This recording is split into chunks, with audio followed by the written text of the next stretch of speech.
여러분 안녕하세요. 오늘도 책으로 마인셋과 함께 해주셔서 고맙습니다. 이번 영상에서는 인생을 바꾸겠다고 마음먹으면 어디까지 성취할 수 있는지를 보여주신 분이죠. 공장 직공에서 미군 장교를 거쳐 하버드대학교 박사로 거듭난 서진규님의 다시 나는 희망의 증거가 되고 싶다를 소개합니다. 1948년생인 저자는 고등학교 졸업 후 가발 공장 직공과 식당 종업원으로 일하다가 1971년 미국에서 가정부를 모집한다는 공고를 보고 단신으로 도미했습니다. 1975년 미국에서 결혼하고 이듬해 딸을 낳았으나 그해 11월 가정폭력 등의 순탄치 않은 결혼으로 미육군에 자원 입대했습니다. 60을 한 해 앞둔 2006년 하버드대학 입학 16년 만에 박사학위를 받아서 더 유명해지셨습니다. 저자의 책 나는 희망의 증거가 되고 싶다는 2006년에 출간되었다가 절판되었는데요. 2022년 11월 RH 코리아에서 다시 나는 희망의 증거가 되고 싶다는 도서명으로 23주년 특별판을 출간했습니다. 지금과 세대가 달라서 문화 차이는 느껴지지만 인생이 주는 대로 받지 않고 원하는 대로 펼치겠다는 목표로 살아갈 때 얼마나 많은 기회와 행운을 자신의 것으로 만들어갈 수 있는지 직접 보여주신 분입니다. 타고난 삶의 무게 때문에 꿈을 펼칠 용기를 갖지 못한 분들께는 희망의 증거인 저자의 글을 찬찬히 읽어보시길 추천드립니다. 개인적인 감상은 영상의 마지막에 넣었습니다. 자, 그럼 이제 시작합니다. 나는 가능성의 증거가 되고 싶었다. 불가능으로 보이는 벽이 내가 열어야 할 문이라고 나를 설득했다. 내 삶을 보면서 딸 성아가 자랐다. 텔레비전과 잡지 그리고 신문에 소개된 우리 모녀의 삶에서 용기와 희망을 얻었다고 많은 사람들이 말해주었다. 나는 그들을 진심으로 축하해주고 싶다. 누구나 대할 수 있었던 우리 모녀의 이야기에서 자기의 삶에 도움이 될 희망과 용기를 얻은 것은 그들 각자의 선택이기 때문이다. 그것이 꿈을 보는 자기만의 눈이다. 그렇게 주위를 둘러보면 희망과 행복의 재료들이 곳곳에 산재해 있음을 발견할 수 있다. 그것들은 자신의 삶에 어떻게 활용하느냐에 따라 꿈과 행복이 결정된다고 나는 믿는다. 선택은 모두의 손에 주어져 있다. 나는 이 책을 읽는 많은 독자들을 만나고 싶다. 외롭게 흐리는 한 방울의 물이 만나고 모여 강을 이루듯이 올바른 인간의 역사를 향하는 길목에서 뜨겁게 만나 손잡고 싶다. 마지막으로 이 책의 안과 밖을 가능하도록 도와준 헤일 수 없도록 많은 분들에게 가슴속 깊이 감사한다. 눈물로 씻은 눈만이 세상을 볼 수 있다는 그리스 속담이 떠오른다. 학기 말 시험 기간이어서인지 이른 아침인데도 몇몇 학생들이 무거운 가방을 메고 부지런히 아스팔트 길을 걷고 있다. 그들은 외로워 보이지만 저마다 커다란 꿈이 있기 때문에 결코 힘들어 보이지는 않는다. 꿈은 이루어지기 전까지는 꿈꾸는 사람을 가혹하게 다룬다. 꿈을 꾼다는 것은 죽을 각오를 한다는 것이다. 하버드 교정의 교회 첨탑에서 천상의 축복 같은 종소리가 쏟아져 내리고 있다. 누구인가 오직 한 사람이어도 좋다. 나는 희망의 증거가 되고 싶다. 낮에는 대학생, 밤에는 웨이트리스. 영어가 걱정이었다.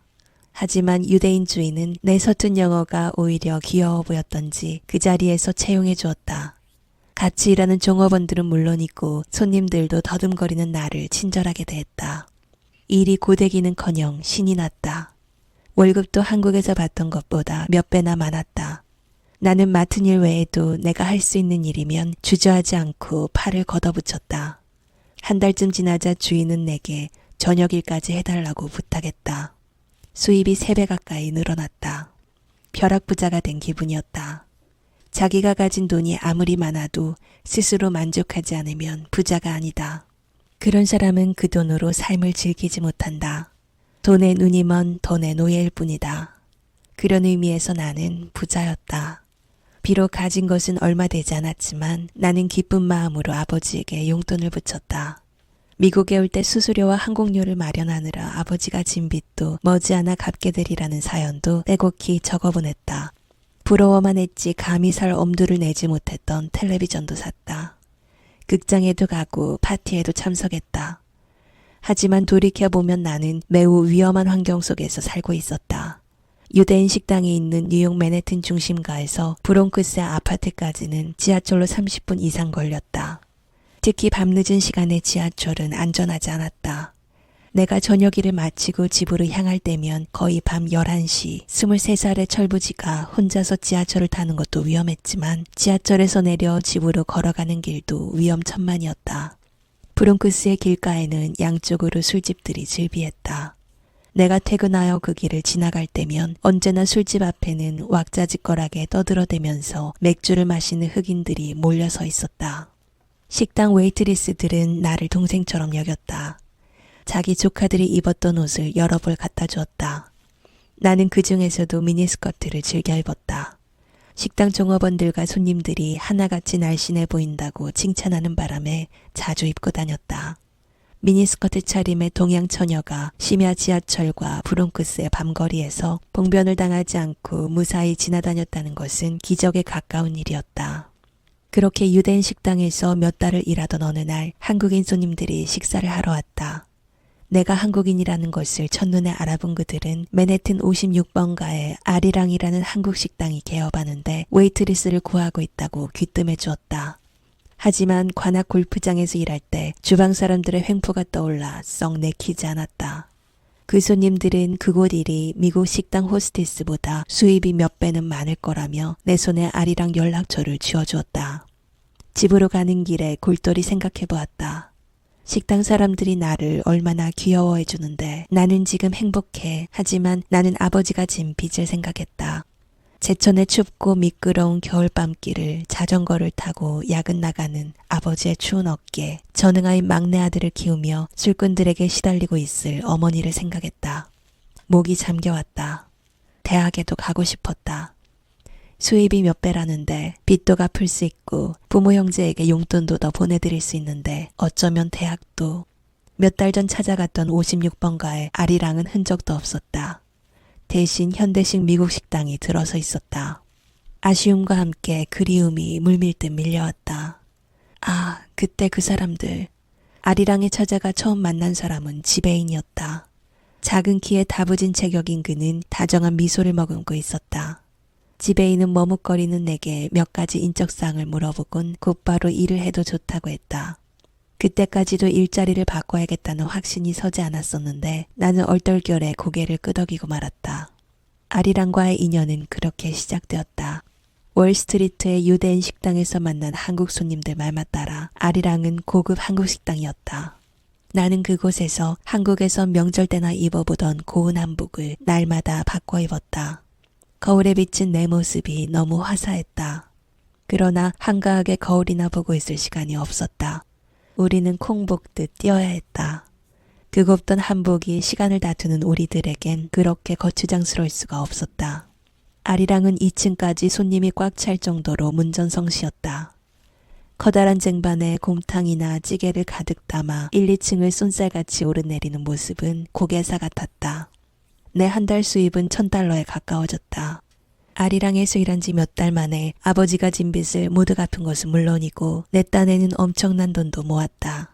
이사도 했다. 식당 언니들의 도움으로 브롱크스를 떠나 퀸스로 옮겼다.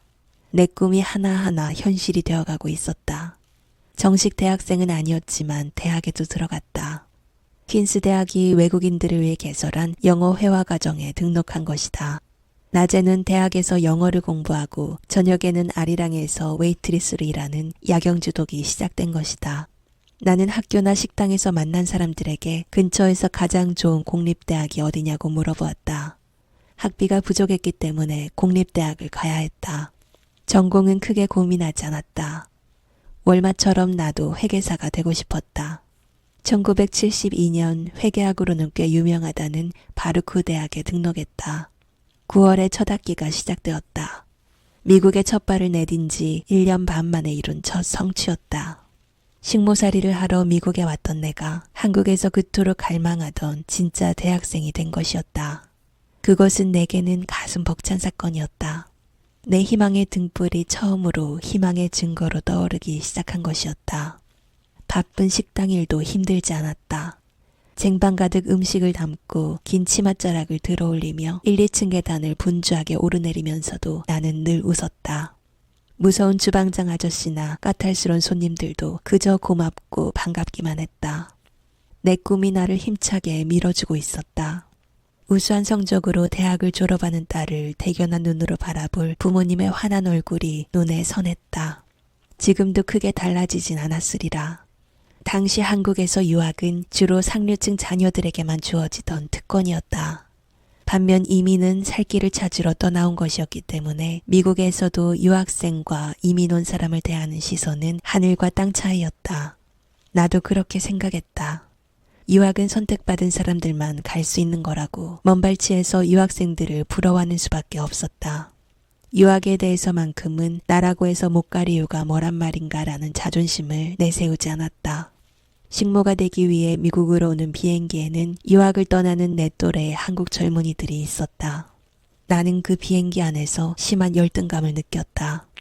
그들이 서 있는 대열에 나란히 설 수 없다는 자괴감 때문이었다. 그런데 식모로 왔던 내가 그 선택받은 사람들과 함께 같은 교실에서 미국 교수의 강의를 듣고 있는 것이었다.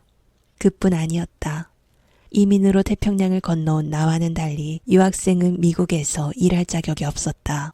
집에서 보내주는 돈으로 비싼 학비와 생활비를 충당해야 했으므로 웬만한 부잣집 자녀가 아닌 이상 항상 쪼들렸다. 하지만 나는 훨씬 유리한 조건이었다. 나는 부자 대학생이었다. 밥을 사주기도 하고 필요할 땐 돈을 빌려주기도 하며 어려운 유학생들을 도왔다. 남을 돕는 것이 얼마나 행복한 일인지 그때 처음 알았다. 유학생 사회만 한정시켜 말한다면 나는 이미 성공한 한국인이었다. 시애틀의 매맞는 아내. 객관적으로 볼 때 나의 결혼은 많은 문제점을 안고 있었다. 하지만 사랑에 빠지면 그런 문제점들까지 좋아 보이기 마련이다. 처음에는 그런 장애물들이 오히려 사랑을 더욱 공고하게 한다. 가난도, 그의 무능력도, 그에게 딸린 딸아이도 우리가 풀어가야 할 문제였지 근본적인 장애물은 될 수 없었다. 나는 사랑으로 그 모든 문제를 풀어갈 수 있으리라 믿었다. 사랑에 눈이 멀어 앞을 보지 못하기도 했지만 나는 근본적으로 분건적인 남녀차별에 한을 품고 살아온 여자였다. 그러한 배단을 견디지 못해 고향 땅을 떠나온 젊은 여자였다. 그런데 그 이는 남존여비 사상에 철저하게 물든 아내는 무조건 남편에게 복종하고 헌신하는 것이 당연하다고 믿는 전형적인 남성 우월론자였다. 남성 우월론자와 남녀 평등주의자의 갈등. 갈등은 수시로 표면화되기 시작했다. 당당하게 가장 노릇을 하지 못한다는 사실이 그 이로 하여금 심한 열등의식에 시달리게 했다. 월급을 벌어다 주지 못하는 남편은 아내가 생각 없이 던진 사소한 말 한마디에도 불같이 화를 냈다. 부부싸움은 잦아졌지만 태어날 아기를 기다리고 있을 때는 그래도 마음을 달랠 수 있었다. 곧 우리의 첫 아기가 태어난다. 그 사실만으로도 갈등은 곧 사라지곤 했다. 불룩한 내 배를 보고 주위 사람들은 틀림없이 아들일 거라고 말했었다. 이미 딸아이가 하나 있는 남편은 아들이 태어나기만을 학수고대했다. 그러나 나의 첫 아기는 딸이었고 남편은 실망했다. 그래도 성아가 방긋방긋 웃기 시작했을 땐 남편 역시 아빠였다. 아기가 귀여워 아기 앞에서 시간 가는 줄 몰라 했다. 아기가 서기 시작하자 아기를 손바닥 위에 세워놓고 어르기도 했다. 성아는 마치 뽐내기라도 하듯 손바닥 위에 꼿꼿이 서서 주위를 두리번거렸다. 그 순간만큼은 힘든 환경 속에서 어떻게든 일어서려고 애쓰는 남편이 가여워 보일 때도 많았다. 나는 그의 자존심을 살려주기 위해 많은 신경을 썼다. 격리일을 마치고 돌아오면 어린 성아를 안고 도장에 나가 남편을 도왔다. 집에 오면 순종하는 부인이 되어 남편을 받들었다. 하지만 가정불안은 그칠 줄 몰랐다. 급기야 남편은 손찌검을 하기 시작했다. 남편의 폭력은 내 눈을 가리고 있던 사랑의 베일을 한순간에 벗겨버렸다. 모든 것이 선명하게 보였다. 나의 현실이 어처구니가 없었다. 눈먼 내게서 버림받아 한쪽 구석에서 시들어가는 내 꿈, 내 희망의 처참한 모습이 확연히 눈에 들어왔다. 평소에는 살림살이에 전혀 신경을 쓰지 않다가도 화만 나면 남편은 불쑥불쑥 내뱉곤 했다. 살림을 아기자기하게 꾸려나가지 못한다느니 여자들과 부엌살림 이야기나 할 것이지 감히 남자들 이야기에 끼어들어 정치가 어떻네 사회정의가 어떻네 하며 쓸데없는 참견을 한다느니 남편은 때와 장소를 가리지 않고 폭발했다. 나는 그 자리에서 대꾸하고 싶었지만 참았다. 진정으로 분노하는 사람은 화가 날 때 입을 다무는 법이다. 자기가 어떤 사람인지 정말 생각 안 해보나? 그렇게 남성 우월주의를 주장하는 사람이 어떻게 부인이 벌어다 주는 돈으로 먹고 살 수가 있단 말인가? 남자의 의무는 10분의 1도 해주지 못하면서 물론 생각뿐이었다. 그이에게 이런 말을 하지는 못했다.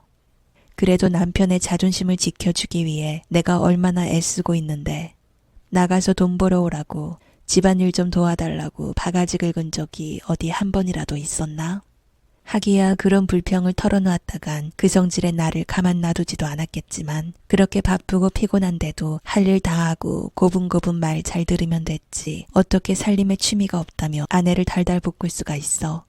밖에서 일을 마치고 지친 몸으로 집에 돌아오면 남편은 텔레비전 앞에 앉아서 꼼짝도 하지 않았다.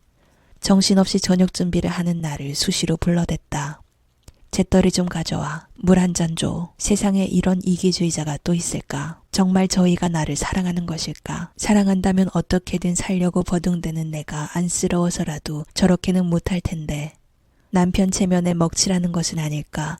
혹여 마음에 상처를 주는 것은 아닐까 하며 내가 얼마나 조심하고 있는지 알기나 하는지.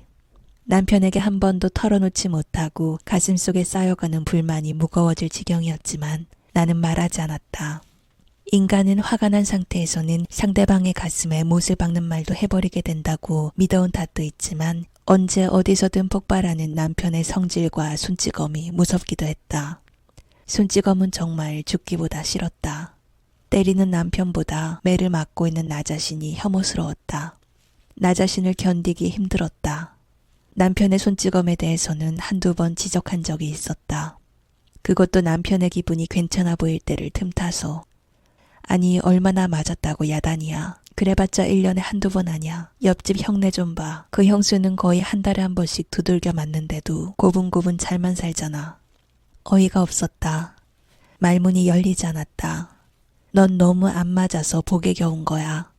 그러니까 그따위 불평이 나오지. 한국 놈 치고 나만큼 제 옆편네 안 때리는 놈 있으면 나와보라 그래. 남편과 의형제 사이인 옆집과 비교하면 사실 남편의 손찌검은 아무것도 아니었다. 옆집 부인은 허구한 날 눈두덩이 시퍼렇다. 그 집 남편, 그러니까 내 남편의 형은 자동차 정비 기술을 갖고 이민 왔는데 웬일인지 일은 하지 않고 국가가 주는 연금에 의존해 살고 있었다. 보다 못한 부인이 사과통 조림 공장에 나가 생활비를 보태고 있었다. 식구도 적지 않았다. 남편 전처의 딸과 이번 부인과 결혼해서 낳은 딸과 아들 모두 5 식구였다. 불행한 여자였다. 어떻게 그러고 살 수 있어요? 더구나 미국까지 와서. 그렇지만 어떻게 해요? 아이들 봐서 그냥 참고 사는 수밖에. 그들 부부는 아이들이 보는 앞에서도 마구 싸웠다. 아이들 몸에도 매맞은 자국이 자주 보였다. 그 아이들이 얼마나 심한 불안감에 휩싸여 살고 있을까? 그래도 참고 사는 것이 아이들을 위하는 일일까? 그들의 삶을 보며 나는 절대로 아이들 앞에서는 싸우지 않겠다고 다짐했다. 한편으로는 내가 남편에게 맞을 때에 그 죽기보다 싫은 혐오감을 생각하며 그녀의 끔찍한 삶에 진저리를 쳤다. 비참한 현실을 바꿔보려는 생각조차 하지 않고 체념한 채 살아가는 그녀가 밉기도 했다. 영어 때문에 몇 번 내게 도움을 청했던 그 집 남자는 나를 어려워했다. 의동생의 부인이지만 미국에서 대학 공부까지 하던 대단한 여자라며 아첨까지 했다. 그것이 더욱 비위에 거슬렸다. 남들 앞에서는, 특히 자기보다 좀 나은 사람들 앞에서는 비굴해 보일 정도로 고개를 숙이면서 자기 부인이나 자식들에게는 욕설과 매질이 예사인 그 남자가 꼴도 보기 싫었다. 그런 사람과 비교하면 내 불만이 호강에 겨운 것이라는 남편의 생각도 무리는 아니었다. 남편 생각대로라면 남편은 아내를 잘못 만난 것이었다. 1년에 한두 번 맞는 매는 보통으로 받아들이고 남편에게 복종하며 자식 키우는 일을 여자의 숙명으로 받아들이는 평범한 여자와 결혼했다면 행복하게 살았을 거라고 그는 믿고 있었기 때문이다. 그러나 나는 그렇게 살 수 없었다. 어릴 때부터 엄마에게 매맞는 것이 너무 싫었고 이 다음에 아이를 낳으면 나는 절대로 때리지 않겠다는 결심을 하며 자란 여자였다. 그렇게 구타를 싫어하고 미워하는 내게 때와 장소를 가리지 않고 퍼부어지는 남편의 거친 언행은 말로 표현할 수 없을 만큼 혐오스러웠다. 남편은 180cm의 키에 100kg의 대단한 거구였다. 거기에 합기도 7단. 그런 운동선수가 어떻게 자기보다 훨씬 작은 여자를, 그것도 사랑하는 아내를 무지막지하게 때릴 수 있을까? 도저히 이해할 수가 없었다.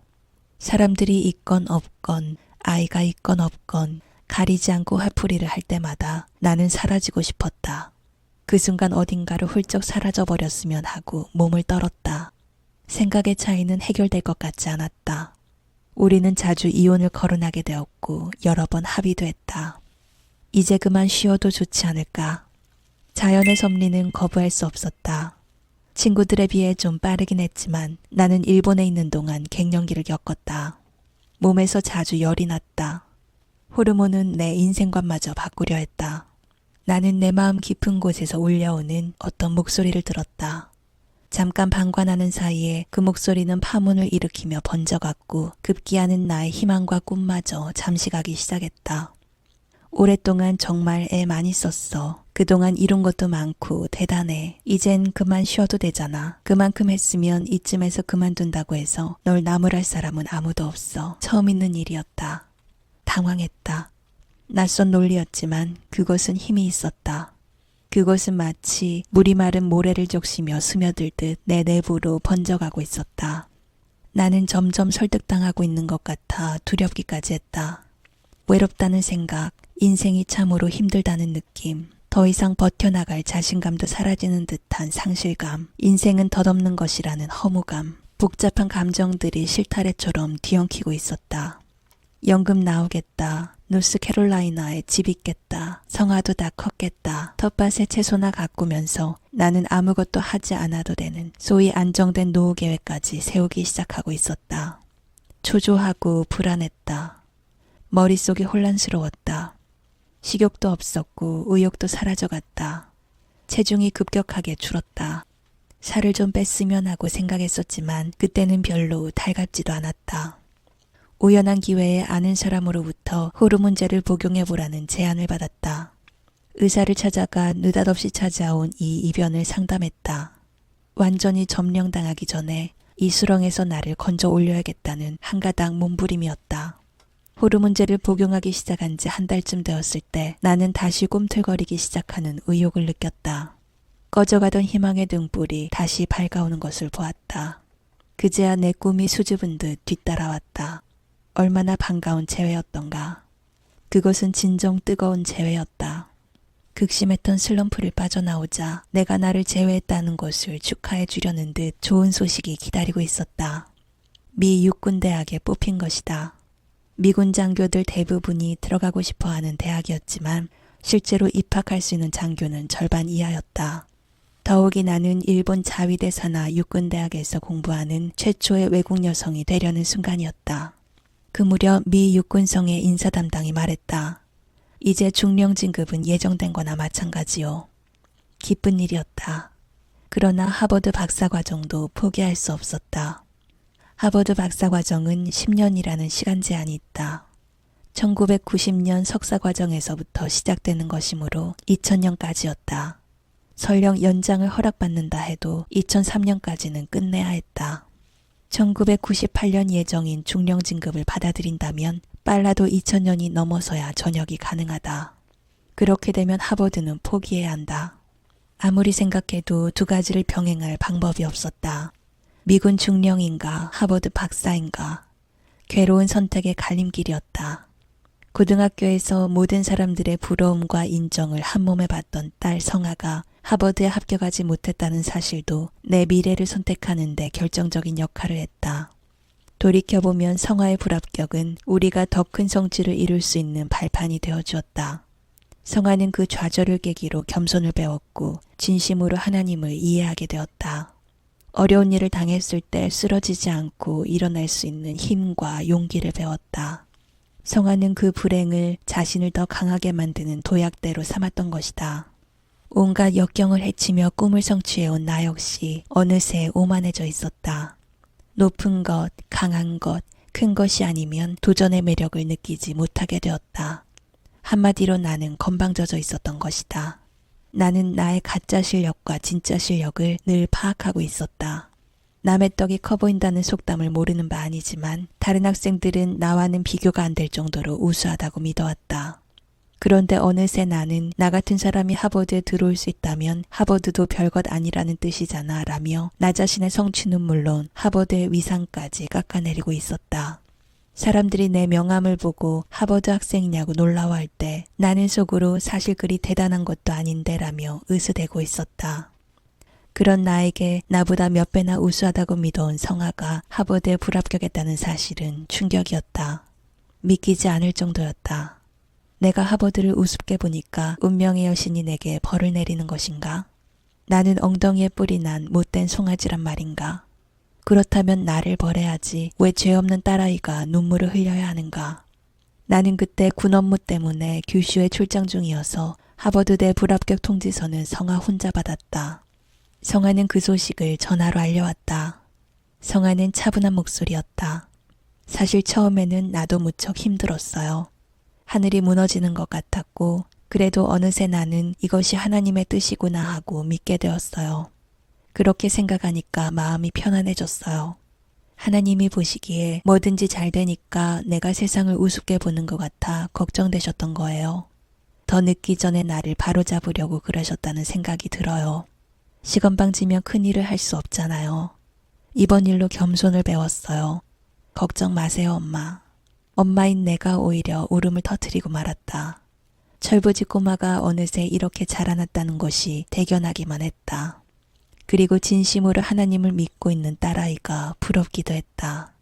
군과 하버드의 갈림길에서 나는 성아의 말을 몇 번이고 되뇌었다. 그래, 성아의 말이 옳아. 하버드를 시시하게 생각하다니. 나 역시 너무 건방져진 거야. 미군 입대와 하버드대 입학 비율을 비교해봐도 금방 알 수 있잖아.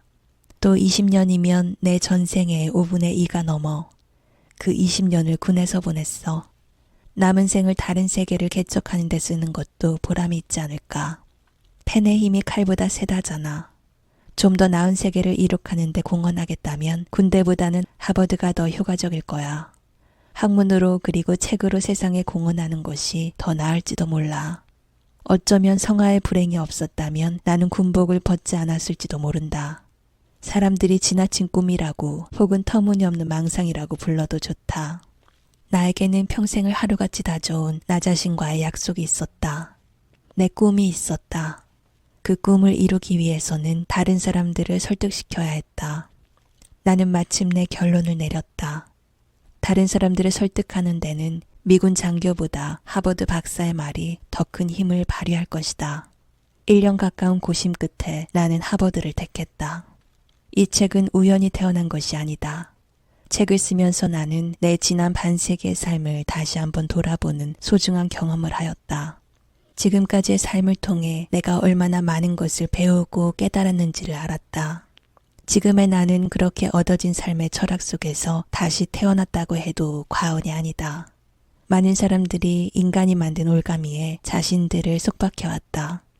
나는 그러한 올가미에 굴복하지 않는 참다운 삶을 살고 싶었다. 수많은 나날을 희망을 찾아 헤맸고 불가능으로 보이는 벽에 부딪혀 희망을 잃기도 했고 좌절하기도 했다. 그럴 때마다 나는 나 자신을 구하기 위해 자신을 영웅화시키기도 했고 나 자신에게 위대한 사명을 안겨주기도 했다. 지금까지 서진 교에 다시 나는 희망의 증거가 되고 싶다 했습니다. 이 책에는 저자의 과거 흑백 사진이 중간중간 수록되어 있는데요. 성공담이면서도 실패 극복담이기도 한 그녀의 이야기 속에는 환하게 웃는 얼굴뿐입니다. 이렇게 환하게 웃을 수 있는 마음가짐이 그녀의 진짜 성공 비결이지 않은가 생각해 봅니다. 이 책에서 가장 인상적이었던 부분은 직업을 바꾸거나 크고 작은 기회를 잡을 때 주변 사람으로부터 도움을 많이 받았다는 점입니다. 제가 경험하지 않은 시대의 이야기라서 짐작만으로 이해해야 하는 부분도 있었는데요. 지금도 인맥은 중요하지만 당시에는 인터넷으로 정보를 얻을 수 없으니 주변에 좋은 정보를 주는 사람이 있느냐 없느냐가 크게 중요했던 것 같습니다. 일자리를 얻고 새로운 곳으로 옮겨가면서 한 단계씩 나아가는 그 과정들에는 끌어주는 지인이 있었고 기회를 주저없이 잡으려는 저자가 있었습니다. 삶에서 자신과 비슷한 것을 끌어당긴다는 관점에서 볼 때 저자도 주변을 잘 살피는 분이셨지 않은가 짐작해 봅니다. 저자도 보통의 경우처럼 어느 지점에 안주하고 싶은 때가 있었다고 합니다. 이 정도면 나쁘지 않고 이 정도 이뤘으면 주변에서 뭐라고 할 사람도 없다고 다른 결정을 내리지 않고 이대로 가도 되겠다는 마음이 들었다고 합니다. 그래도 저자는 안주하지 않고 끝까지 자신의 최고의 버전을 향해 밀고 나갔습니다. 석사과정을 포함하여 하버드 입학 16년 만에 박사학위를 받은 것은 꿈이 있었기에 가능했을 것입니다. 삶의 기로에 서 있다고 느껴질 때 이 책을 다시 읽어봐야겠습니다. 이 책에서 가장 인상적인 문구로 본 영상을 마무리합니다. 꿈은 이루어지기 전까지는 꿈꾸는 사람을 가혹하게 다룬다. 꿈을 꾼다는 것은 죽을 각오를 한다는 것이다. 하버드 교정의 교회 첨탑에서 천상의 축복 같은 종소리가 쏟아져 내리고 있다. 누구엔가 오직 한 사람이어도 좋다. 나는 희망의 증거가 되고 싶다. 끝까지 시청해 주셔서 고맙습니다.